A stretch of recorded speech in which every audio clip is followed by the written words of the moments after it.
Specialistët e seksionit të trafikut urban dhe interurban në Vlorë arrestuan një 33 vjeçar banues në fshatin Kërkov pasi u konstatuan nga shërbimet e policisë duke drejtuar automjetin në gjendje të dhëur. Specialistët për hetimin e krimeve në Komisariatin e Policisë Vlorës referuan materialet në prokurori dhe nisën procedimin penal për një shtetas 27 vjeç pasi në vendin e quajtur ish kombinati. Gjatë kontrollit të ushtruar nga shërbimet e policisë u konstatua një mjet prerës thik. Po ashtu nisën procedimin penal për një tjetër shtetas 30 vjeç banues në Vlorë, pasi për motive të dobta është konfliktuar me fjalë dhe fizikisht me një 34 vjeçar banues në Vlorë.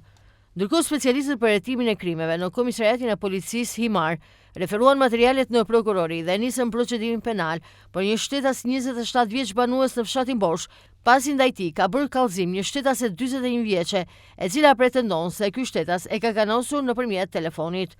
Ndërkohë specialistët për hetimin e krimeve në Komisariatin e Policisë së Sarandës referuan materialet në prokurori dhe shpallën në kërkim një shtetas 34 vjeç dhe po ashtu një 24 vjeçar banues në Sarandë, pasi në datën 15 janar 2026, gjatë një konflikti për motive të dobta në bashkëpunim me disa shtetas të tjerë të pa-identifikuar, kanë plagosur me sende të forta dhe grushte një shtetas 41 vjeç, si dhe një 38 vjeç banues në Sarandë. Ndërkohë vijon puna për identifikimin si dhe kapjen e të gjithë personave të përfshirë në këtë konflikt.